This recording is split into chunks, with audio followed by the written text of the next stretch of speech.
Fala pessoal, esse é o nosso programa Falando em Opções, que vai ao ar toda terça-feira, ao vivo, às 21 horas, aqui no canal do YouTube, uma semana em cada canal. Eu sou o Felipe Borges, do canal Descomplicando as Opções. Nós temos o Rafa, do canal Um Nobre Investidor, e o Diogo, do canal Falando em Finanças. Seja bem-vindo a esse tipo de um podcast que também vai ao nosso Spotify, que vai te fazer ir mais longe nos investimentos. Sejam bem-vindos, pessoal.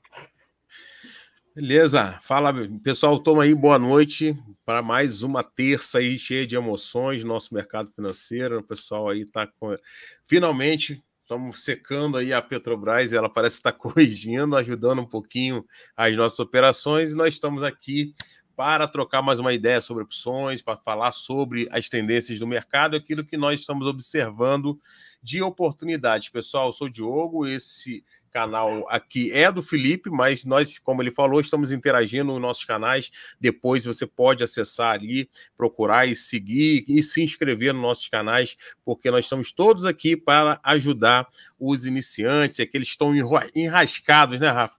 Preso nas ciladas das opções aí para se desenrolar desse carretel aí, pessoal. Valeu? Pessoal, pode deixar que... Boa noite a todos, obrigado pela presença de vocês fazem toda a diferença. Podem deixar que eu vou derrubar a Petrobras, eu vou vender put no topo agora. Opa! Pode ter certeza que a hora que eu vender, 5 minutos depois, pode entrar tranquilo que ela vai cair. Porque o mercado ele sempre espera para me sacanear. É sempre assim. Quando eu quero que ela caia, ela não cai. Eu estou esperando. Quando vocês verem o mercado despencar, a Petro vier abaixo, pode ter certeza, eu vendi put. Pode ter certeza. Sem dúvida nenhuma. Na verdade, né, a Petro está reagindo, porque eu falei isso uma passagem que eu tinha comprado, né? Sim. Tem isso. Vocês estão ligados, né? Que ela é contra a gente, né?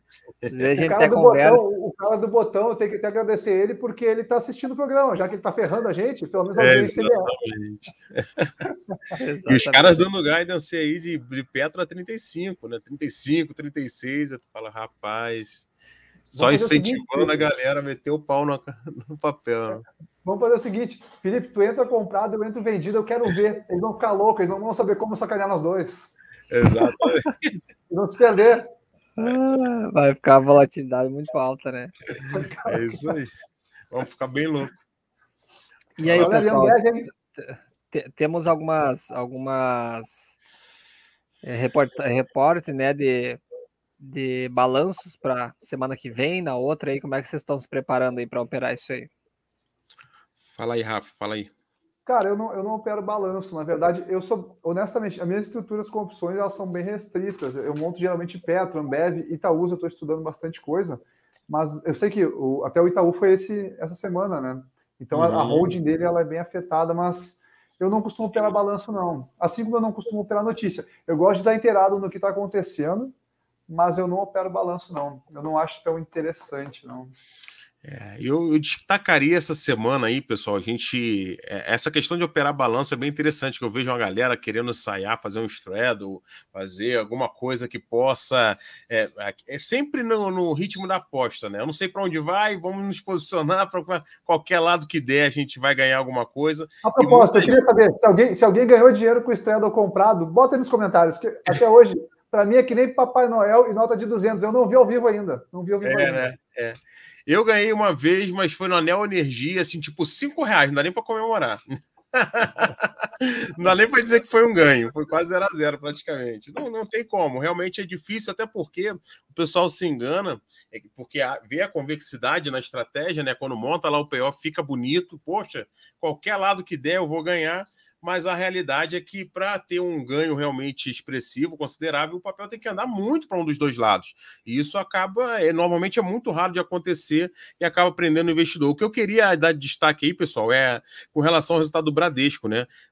Os bancos, aliás, estão aí, principalmente o Banco do Brasil essa semana, Bradesco, a XP também reportando o resultado. A gente tem aí balanços importantes nesse setor financeiro e não por acaso, esse setor já deu uma disparada precoce, porque o mercado ele precifica antes, pessoal. Às vezes a gente tem esse tipo de percepção e tem aquela famosa célebre frase aqui, que sobe no boato e cai no fato, né? Então, muitas vezes, aquele ativo já disparou e você fica pensando, não, vai sair o resultado do Bradesco, eu vou comprar. E aí, quando você vai ver, o ativo acaba corrigindo, porque tá até lendo aqui, ó, o balanço do Bradesco foi até positivo no ponto de vista de lucro líquido, né? Teve aí 6,6 bi no quarto trimestre de 2021, mas comparado com o mesmo período do ano anterior, teve uma queda aí de 2,8%. Então, apesar de ter um resultado assim que a gente olha e fala assim, caramba, o lucro veio muito bom, a gente tem uma série de fatores que precisam ser avaliados quando a gente vai olhar o balanço e vai fazer uma análise fundamentalista, tá? O lucro do Bradesco subiu 34% em 2021 e atingindo 26 bi só em 2021. É uma baita de uma empresa, porém, relacionado ao ano anterior, que foi um ano ainda bem difícil, né, pessoal? Era um ano até que era para esse ano, tinha que ser superior. Na verdade, o ano passado, 2021, deveria ser superior a 2020, que foi um ano caótico lá de coronavírus, etc. E não foi isso que aconteceu. Em comparação a 2020, nós tivemos até uma baixa com relação ao lucro líquido recorrente do Bradesco. Então fica aí um ponto de atenção, né? Porque, ao que tudo indica, o Felipe também depois pode até nos passar com mais clareza, que ele tem essa leitura muito boa também da análise técnica, está perdendo força de alta aí os principais bancos e há um indício de correção para esse setor financeiro. Vamos ficar atento, apesar do Pan-Americano hoje também reportou o resultado e teve aí uma alta expressiva, né, Filipão? Quase 8% aí o BPAN. Isso, na verdade, nós temos aí com os bancos, se nós formos olhar, com exceção do Banco Pan, os maiores bancos, Bradesco, Itaú, eles já estão todos sobrecomprados, né? Exatamente. E isso que é o que acontece. Na verdade, o pessoal opera antes do balanço, para depois, quando sai o balanço, como o Diogo falou, ele vai acontecer o fato, né? O boato é o que vem ali uma semana antes, como a gente está, ou um dia antes, 2 dias, como a gente está aí do resultado de Itaú, por exemplo. Então, o que nós estamos vendo, na verdade, já é o reflexo do que aconteceu há 2 semanas atrás. Não pensem que os sardinhas que movimentam o mercado, mas sim grandes instituições ali que já fazem as suas reuniões, já deixam preparados os relatórios, isso com certeza vaza informação, ou grandes instituições já fazem os seus planejamentos, e aí acontecem essas movimentações, como o Diogo falou. No caso, por exemplo, aqui se nós pegar o Itaú, ele já vem subindo há um bom tempo, né? Nós temos aí um último fundo dele perto dos R$21, que é lá de janeiro, final de janeiro, né? Então, nós estamos pegando aí há algum tempo que ele está subindo. Imagina, mais 20%. Agora vai reportar os seus lucros. Isso não quer dizer que não possa, de fato, continuar subindo. Haja vista a nossa alta da Selic, que faz em alguns pontos, ponto positivo para os bancos e outros negativos, visto que nós pegamos diversos contratos aí no tempo do Covid que foram feitos aí a quase taxa zero, com muitas vezes o governo intermediando, então tendo um risco na parte do governo, né, de não pagamentos, porque a gente não sabe como é que vai ser a situação de ano de eleição, e os bancos, então, eles tendem a lucrar dependendo a mais com essas taxas da Selic, ainda mais para quem ficou prefixado aí no pré. O que tu me diz aí, Rafa? É verdade. Eles tendem a lucrar, é verdade. Eu concordo com tudo que tu falou. Só que assim, o cara que é buy and hold, o cara que gosta de ser sócio do banco, eu acho bacana, né? A gente ser sócio do banco em vez de pegar, emprestar dinheiro para ele, enfim. Mas realmente todos os bancos estão esticados. O Itaú que tu falou, ele está quase 30 pregões subindo. Então, pessoal, o ponto de entrada é mais importante do que... Eu vejo muita gente falando, até o pessoal falava na época do... via os vídeos do Baster lá, que era o cara que falava de fundo imobiliário, o Nod. O cara falava que preço não importa, ele tentava provar para mais bem, mas, meu Deus, velho, imagina o cara que comprou comprou Itaú em janeiro de 2021, o cara não empatou ainda. Então, pessoal, espera um pouquinho, porque o negócio está muito esticado. Sim, o banco a tendência natural das coisas é a taxa de juros ser alta e o banco ganha grana. É verdade, pessoal. Mas controla um pouquinho. até for ver o lucro, a Cielo, uma empresa que teve lucro, está no fundo do poço. Eu não estou dizendo para entrar nela, ela está no fundo do poço. Até outra coisa que eu queria perguntar a vocês. Cara, vocês acham que o mercado ele adquire um tipo de ranço? Porque é líder no setor, está tendo lucro, mas ela tem que se reinventar, é verdade, tal, tem as concorrências e tal. Mas você viu que ela não sai desse range, o negócio veio para baixo e veio para baixo valendo. Você acha que existe esse ranço e tal? Porque agora o negócio começou a dar lucro, ela teve um lucro bem considerável agora no último resultado que ela divulgou. O que vocês acham? Eu acho que realmente a gente tem que ter atenção com esse tipo de papel, né? Porque, como o Rafa bem frisou aí, o mercado muitas vezes, em outras palavras aqui, aproveitando o gancho, ele tem movimentos que parecem irracionais, né? E a gente até comentou isso na semana passada, porque muitas vezes você vai incentivado por uma... Isso também é um erro muito comum do iniciante, né? Ele vai incentivado por notícias muito curtas, de curto prazo, e acaba se prejudicando. Como o Rafa falou ali, o juros alto agora, aumentando os juros, vai beneficiar o setor bancário. Lógico, empréstimos vão ficar mais caros, o custo do capital se torna mais caro, o acesso ao capital ele fica mais dificultado, naturalmente as pessoas vão pagar mais juros, tanto no rotativo do cartão, tanto na questão do cheque especial e também no empréstimo ali pessoal e também para as empresas. Para todo mundo, o crédito fica mais caro e é natural que a gente imagine que isso possa favorecer os bancos. Mas muitas vezes, pessoal, esse reflexo ele não é imediato, né? Então não adianta a gente trabalhar, e mais que isso, além desse reflexo não ser imediato, você comprar agora ações de banco não vai fazer com que você possa rentabilizar exponencialmente no curto prazo, como esse tipo de movimento também ele pode ser sazonal e passageiro. Então agora nós estamos vivendo um ciclo de alta nos juros. A curva de juros, se você perceber a curva de juros longo, já está começando a perder força. Isso aí é a tendência da gente chegar próximo de um topo de juros e aí ele vai, assim como as ações sobem e corrigem, os juros faz a mesma coisa. Quando chegar lá nos 12% que o Felipe está torcendo para chegar, a gente vai ter ali provavelmente uma perda de força de juros, a tendência de começar a corrigir um pouquinho e trabalhar nessa faixa de 8% a 10% para a inflação de 2 dígitos, como a gente está, é naturalmente mais saudável. A gente não adianta ficar aqui acreditando na ilusão que nós vamos ter juros de 15%, 20%, isso não vai acontecer. Isso não é natural, não é saudável para o mercado. O natural é que a gente atinja um pico de juros até que tudo meio que se estabilize, se normalize e naturalmente volte a descer, porque ninguém está aguentando pagar esses juros todos, né? E ninguém tá... Vamos andar de carroça daqui a pouco, porque botar a gasolina no carro está sendo aí um luxo, né, galera? Vocês têm galera tá tirando foto do tanque cheio e postando na rede social e tá bravo. E ainda mais que nós vamos ter uma eleição aí pela frente, né? O nosso próximo presidente, com certeza, ele vai fazer alguma jogada populista, né? Com certeza.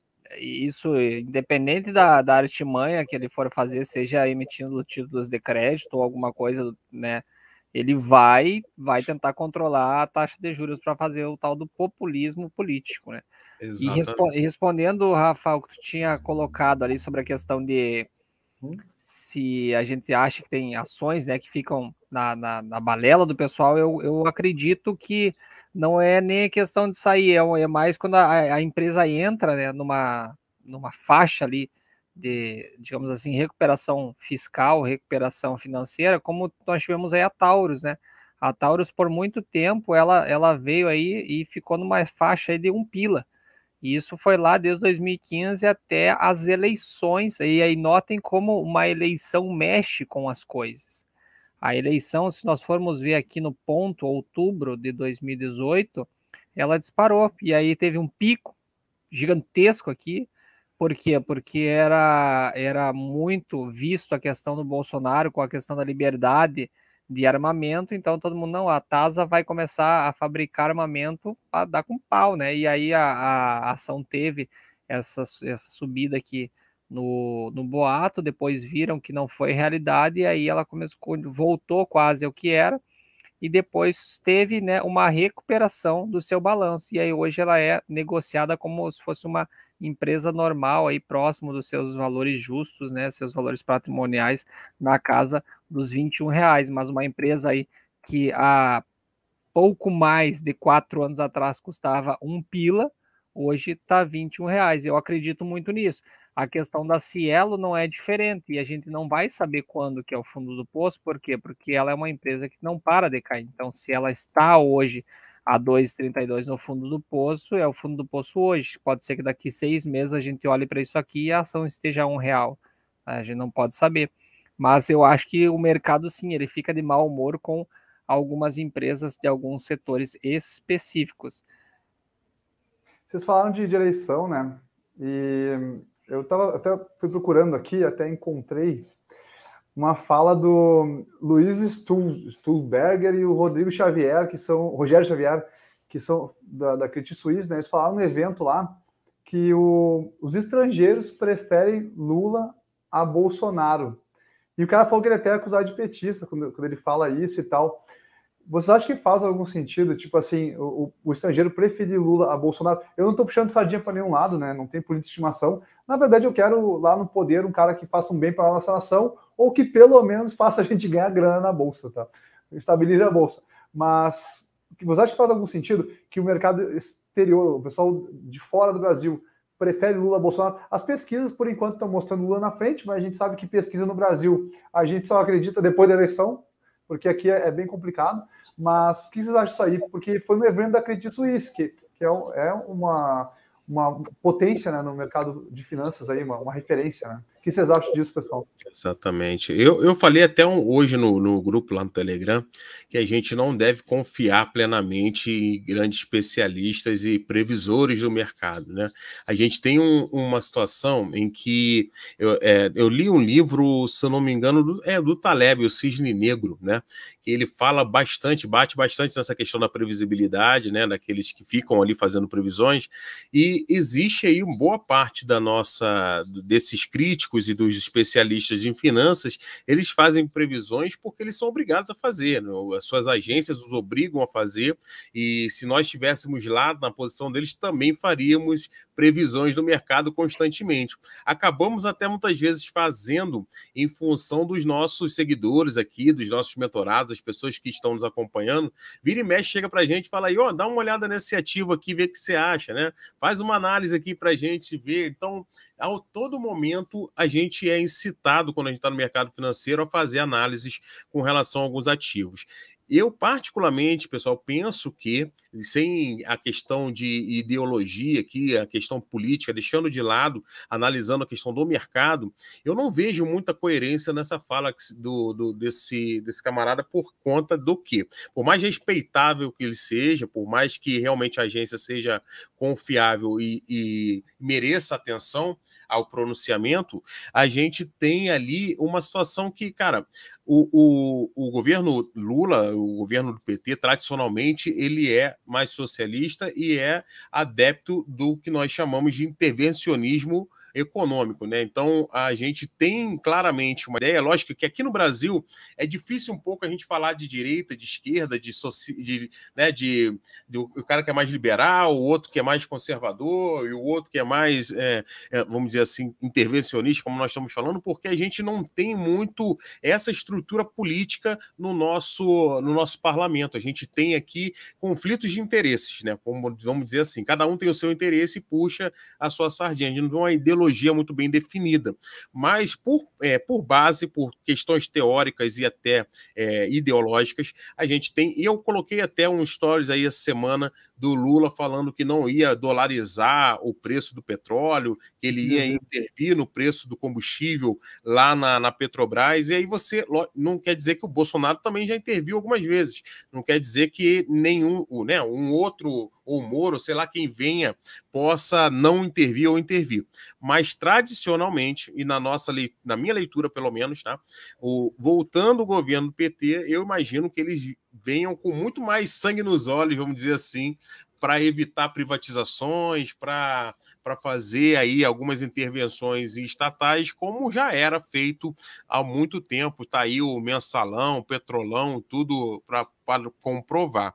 Então, assim, do ponto de vista do mercado, eu imagino que quanto mais liberal for o mercado, quanto mais a economia se resolver por si só, né, quanto mais o governo deixar o mercado se regular, isso é mais atrativo para os investidores de uma maneira geral. Então, eu não consigo perceber os investidores estrangeiro pensar em colocar capital num lugar onde você pode, a qualquer momento, ter uma intervenção política em uma empresa e prejudicar o teu capital. Eu não consigo entender isso, por isso eu acho que é mais uma falácia dessas, como as pesquisas que nós acompanhamos. Porque eu não vejo ninguém botando investidor estrangeiro injetando capital na Venezuela, né?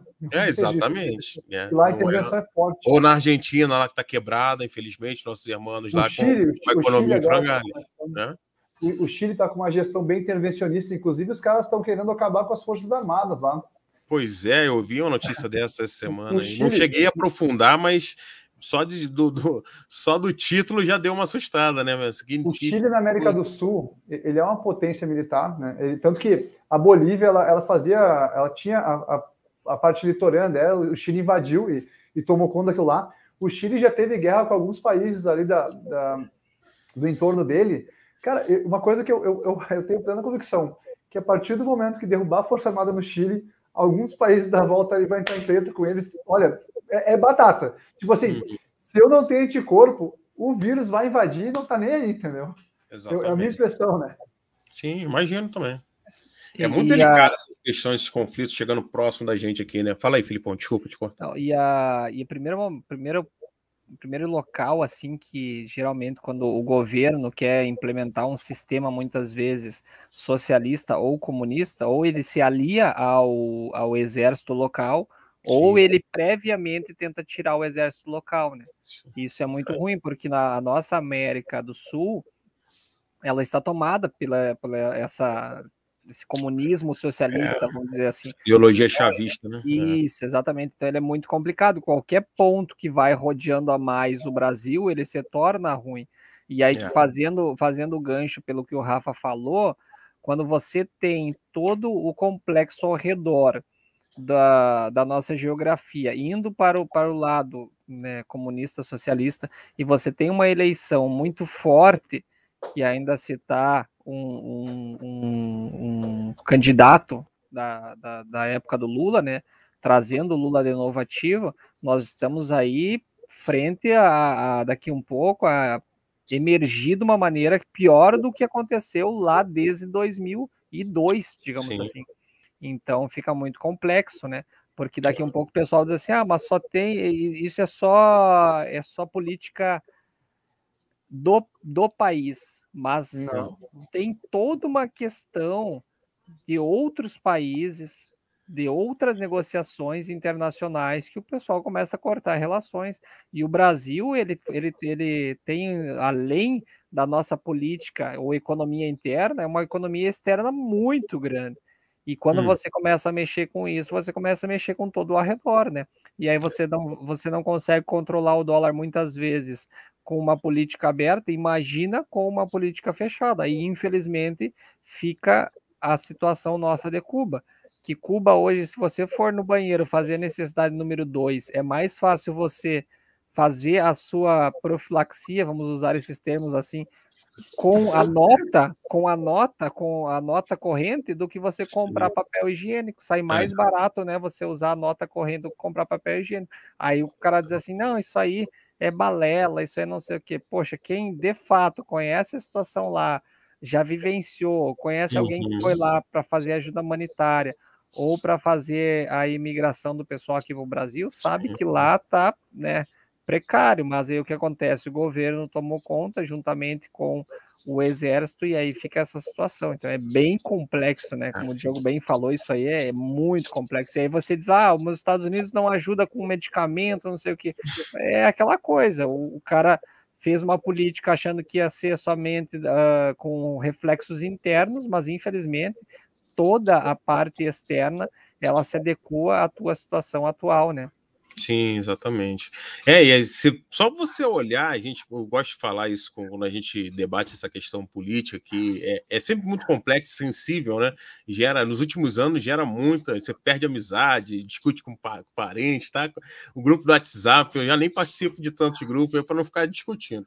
Mas eu falo o seguinte, cara, a gente não fica vendo em nenhum lugar aqui, não passa no jornal, na TV, em nenhum lugar, gente aí morrendo, se matando, pagando coiote para poder entrar em Cuba e na Venezuela, né? Normalmente a galera quer entrar num país capitalista onde ele pode ter liberdade de livre mercado, onde ele pode negociar, onde ele pode prosperar, onde até mesmo, por exemplo, profissões que para nós aqui, entre aspas, e para a maioria, acaba muitas vezes sendo relegadas ali a um outro patamar, né?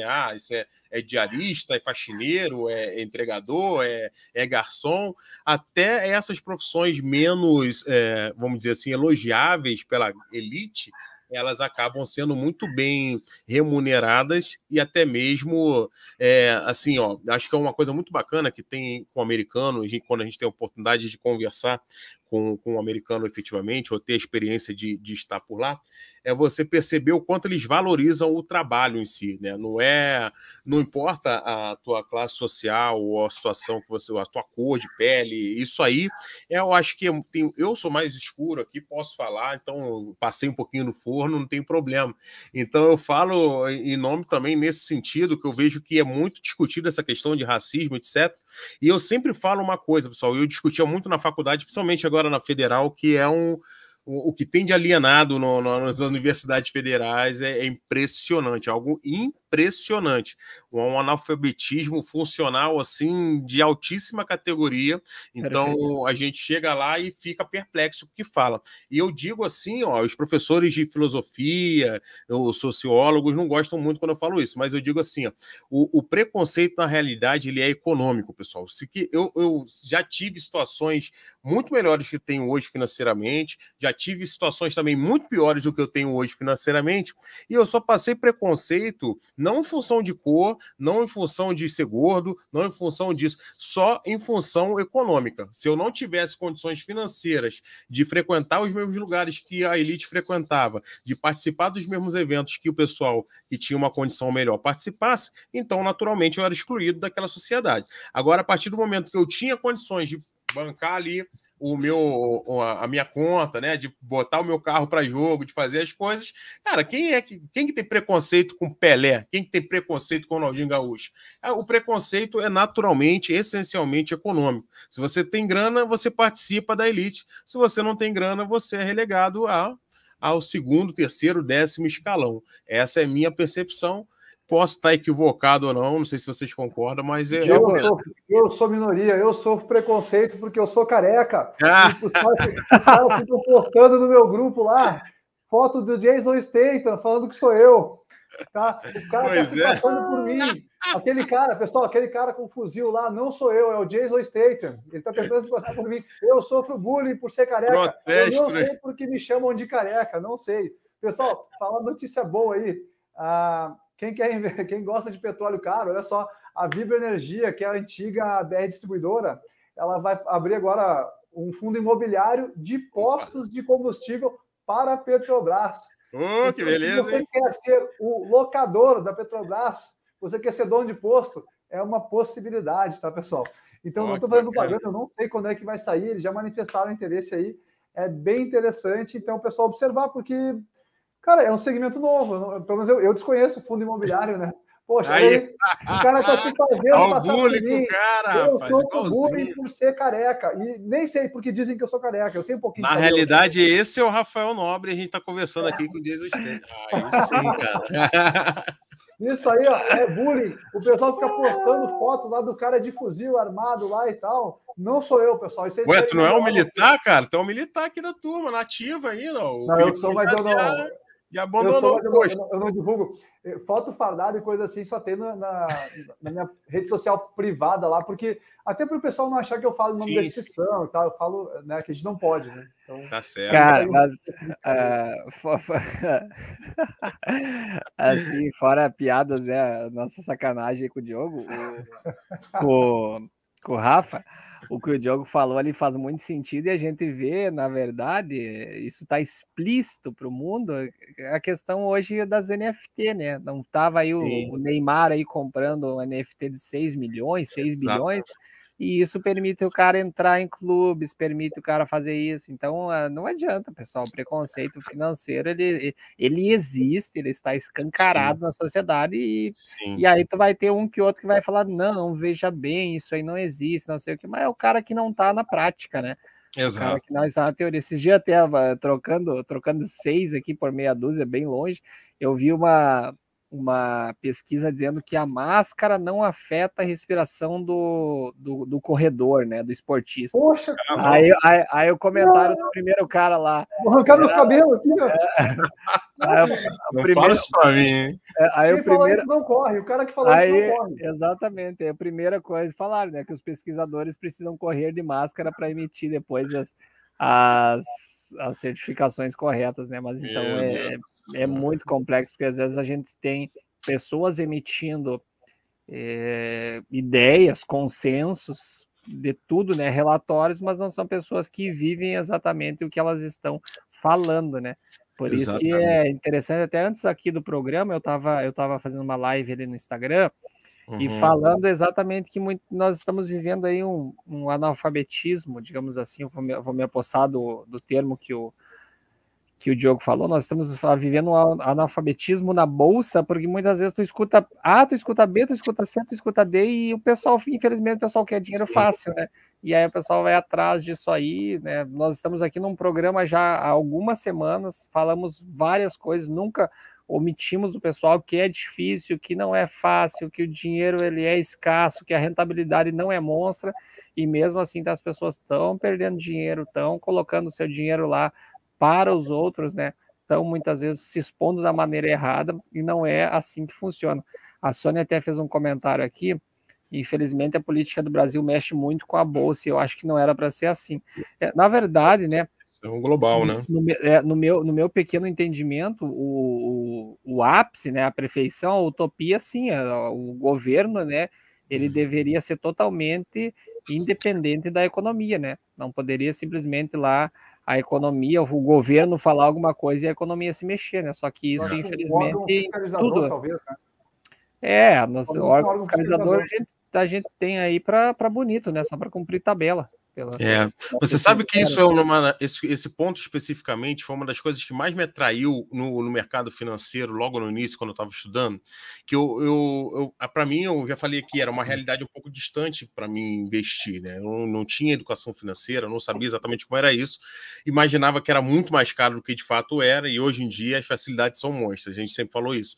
Mas esse fato, justamente, da gente operar a economia como ela é de verdade, isso, cara, me satisfaz muito, porque você pensa assim, cara, a gente está operando ali humildemente com o nosso patrimônio, que não é o patrimônio do Neymar, desses caras, mas a gente está ali girando o nosso patrimônio, comprando e vendendo ativos que fazem parte da nossa vida do dia a dia. Como o Rafa falou ali, ó, quem quer ser dono de posto aí da Petrobras, e você consegue comprar um pedacinho de uma empresa que muitas vezes você consome, você compra ali, comprou uma calça lá na loja Gêner, você é sócio da loja Gêner, muitas vezes, você tem lá ações da Renner, então você fala, cara, a gente está brincando num grande banco imobiliário aqui, né?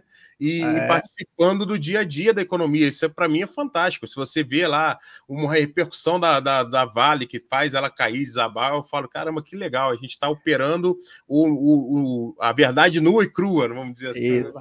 Eu brinco, esse tempo atrás eu fui buscar uma encomenda minha nas lojas Magazine Luiza aqui da minha cidade, eu tava com a minha noiva, e aí tinha uma sujeira dentro da loja. Aí eu falei assim, não tô gostando disso aqui na minha loja, cara. Ó, não tá bom, vou ter que tomar alguma atitude aqui. Mal sabe ela que eu ainda não tenho ações, né, para ser um sócio majoritário, né? Sim, um pequeno acionista, né?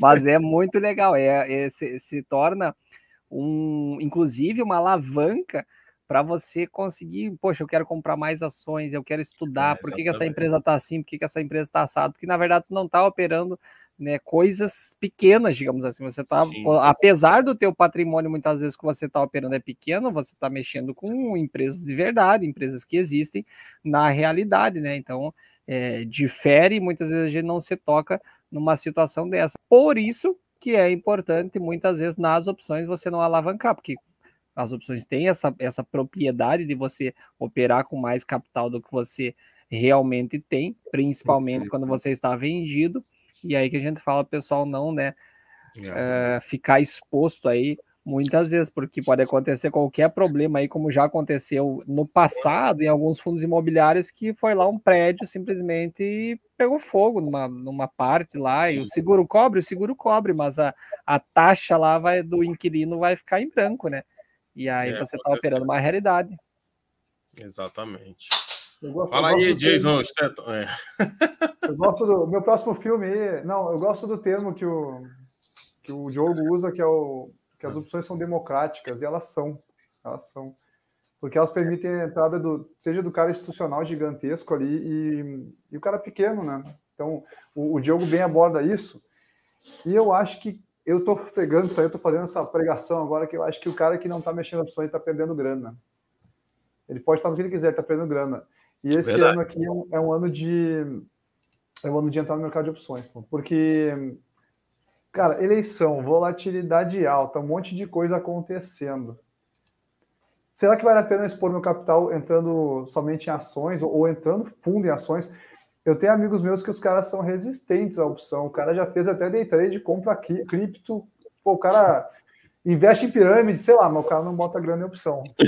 E tu fica bravo. Mas é sério. O cara vai assim, poxa, eu botei uma grana naquela Unique Forex, pô, complicado, mas por um bom tempo deu certo. O cara justifica que por um bom tempo deu certo.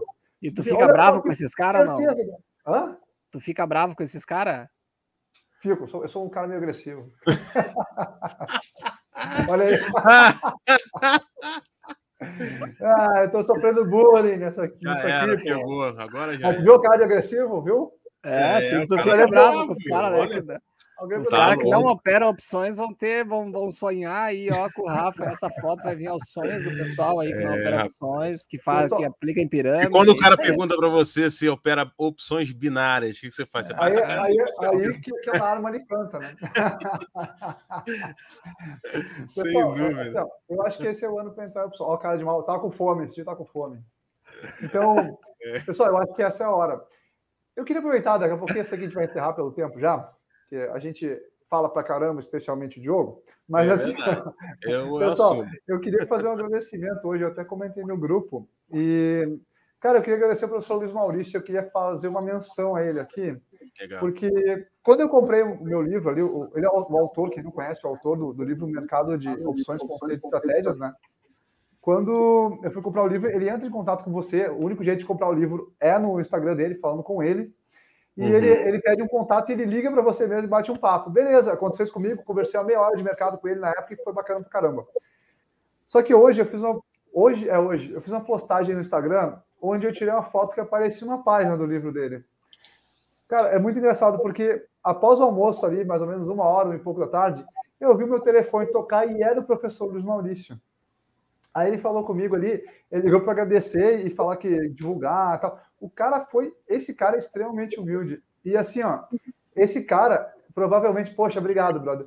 Esse cara aí provavelmente é um dos top 1 aí do mundo em derivativos. O livro dele vai ser lançado lá fora e eu tenho certeza que vai ser uma sensação.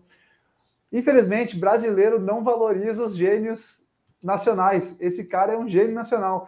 O livro dele tem um valor monetário alto, custa R$500, mas assim, ó, se você tiver um dia condições, compre, porque esse livro é melhor do que muito curso mais caro que o cara está cobrando aí. Então, não digo assim, estuda e tal, opção, mas quando você puder, que não vou tirar um empréstimo para um livro, mas vale muito a pena. E outra coisa, pela humildade do cara, porque o cara, ele é grande, ele é um cara que tem um conhecimento num nível muito acima. E ele veio falar comigo, o cara me ligou, cara, eu pensei assim, ó, ele inclusive, eu achei legal, porque ele associou, a gente já conversou no Instagram algumas coisas, a gente está marcando uma live, mas ele associou o cara do Instagram que ele conversou com o número do celular, que há muito tempo, eu comprei esse livro faz mais de 1 ano, 2 anos, sei lá. Então ele ligou para o número pessoal. Eu achei demais, cara, a humildade do cara. E assim, ó, são pessoas que você conversa e sai com uma energia positiva. Sim. Então, assim, ó, eu quero ressaltar e valorizar o trabalho dele, porque, cara, quem tem um livro sabe do que eu estou falando. Esse livro aqui é uma bíblia mesmo, tá? Uhum. E antes de me despedir, que eu sei que a gente vai encerrar, O pessoal tá me olhando com a mesma cara do Jason Statham ali, agora já. Eu queria também divulgar que amanhã, às 21 horas, eu vou fazer uma live com o meu amigo Wellington. Ele tem o perfil dele privado ali e tem também o perfil O Mercado Democrático. Então a gente vai fazer uma live amanhã às 21 horas. Todos estão convidados, vai ser bem bacana. E é isso, fazer propaganda aí também que, né, a gente tenta. Pessoal, passo a palavra a vocês no mais. Obrigado pela audiência, pessoal. Uma boa noite a todos. Vamos seguir a semana com tudo. Semana que vem é vencimento, vamos ter cuidado aí. Esse vencimento eu acho que vai ser bem tenso, vai ser bem legal. Bem bom para ganhar uma grana ou tomar aquele atolaço que a gente não gosta. Tá, pessoal? Então, um abraço, boa noite. Passo a palavra para meus amigos aí. Valeu, pessoal. Muitas emoções estão por vir. Vou fazer aqui também a minha despedida, agradecendo aí muito a audiência de todos vocês. A gente, a cada semana, tem crescido a interação com vocês. A gente acha isso muito, muito bacana. E é uma questão, assim, cara, que eu digo que é de Deus mesmo a gente se unir nesse projeto, nesse propósito, porque são pessoas, assim, que há pouco tempo atrás a gente nem se conhecia, né? E, de repente, agora parece que a gente é velho amigo já de anos e estamos aqui toda semana trocando uma ideia, conversando com vocês, expondo um pouco do nosso operacional, daquilo que a gente pensa de ideia, e note que há um respeito, há sabe, uma situação aqui muito, muito amigável, um clima realmente muito gostoso, muito favorável para a gente interagir, porque não tem aqui, eu volto a dizer isso, pessoal, não tem certo ou errado. O professor Maurício, como diz aí o Luiz Maurício, como diz o Rafa aí muito oportunamente, é um gênio efetivamente no mercado. Esse cara, ele não só escreveu um livro qualquer como qualquer um professor. Esse camarada, ele ajudou a montar o que hoje nós conhecemos como o sistema de custódia, de bolsa e custódia que nós temos hoje. Esse cara é, assim, um dinossauro